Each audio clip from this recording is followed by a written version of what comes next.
अस्सलाम वालेकुम वरहमतुल्लाहि वबरकातुहू। DS एजुकेटर्स की जानब से आपको खुश आमदीद कहते हैं। मैं हूं आपका उस्ताद प्रोफेसर औरंगज़ेब।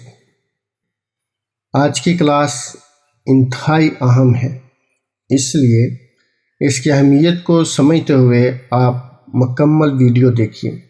हो सकता है कि मेरी चंद क्लासेस किसी के रोज़गार का ज़रिया बन जाएं, इसलिए आपसे गुजारिश है कि अगर किसी को किसी चीज़ की समझ ना आए तो वो कमेंट्स में ज़रूर पूछ सकता है।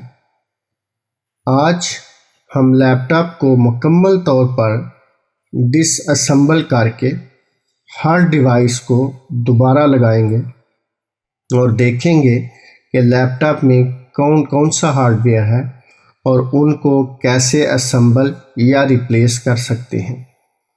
अगर कोई डिवाइस काम नहीं कर रही तो उसको eBay से मंगवाकर कैसे फिक्स किया जा सकता है। तो आइए शुरू करते हैं।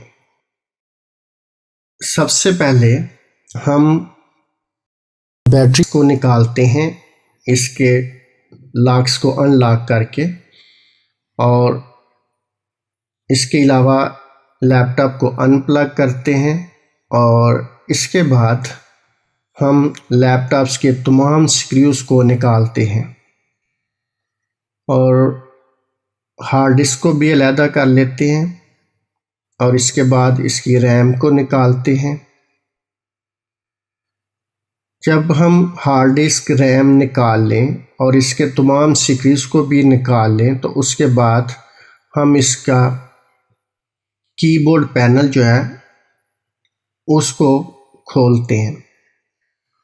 हम इसको ऊपर करके तो सबसे पहले पावर कनेक्टर जो है उसको अलहदा करते हैं और उसके बाद ट्रैक पैड का कनेक्टर और कीबोर्ड का कनेक्टर जैसा कि दिखाया गया है इसको अलहदा करते हैं और फिर हम इस पैनल को साइड पर रख लेते हैं। अब इसके बाद आपको जो मदरबोर्ड नज़र आ रहा है इसके तमाम स्क्रूज़ को जो है वो निकाल लेते हैं। आप देख सकते हैं कि जहाँ जहाँ से हम स्क्रूज़ को निकाल रहे हैं उसके साथ ही एक वाइट कलर का निशान भी लगा हुआ है, ये आपने अपने जहन में रखना है। लिहाजा हम CD-ROM को भी उसका स्क्रू निकाल के तो उसको भी अलहदा कर लेते हैं और USB पोर्ट का जो कनेक्टर है उसको भी अनलॉक करके अलहदा कर लेते हैं और इसके बाद बोर्ड को अलहदा कर लेते हैं और वायरलेस कार्ड और इसके अलावा जो पावर कनेक्टर जो मेन पावर्स हैं उसको भी बोर्ड से अलहदा करके इनको बोर्ड को अलहदा रख लेते हैं। अब हम इसको अनस्क्रू कर रहे हैं। ये जो ब्राउन कलर का आपको नज़र आ रहा है ये हीट सिंक है। अब हम इसको हीट सिंक को भी जो है वो अलहदा करने लगे हैं बोर्ड से और आप यहाँ देख सकते हैं कि ये प्रोसेसर है जिसको हम i3, i7, i9 बोलते हैं या i5। ये मुख्तलिफ लैपटॉप्स के मुख्तलिफ प्रोसेसर्स होते हैं उनकी स्पीड के मुताबिक। और ये डिस्प्ले अडाप्टर है जो ग्राफिक कार्ड भी कहलाता है, जैसे NVIDIA का होता है, AMD का।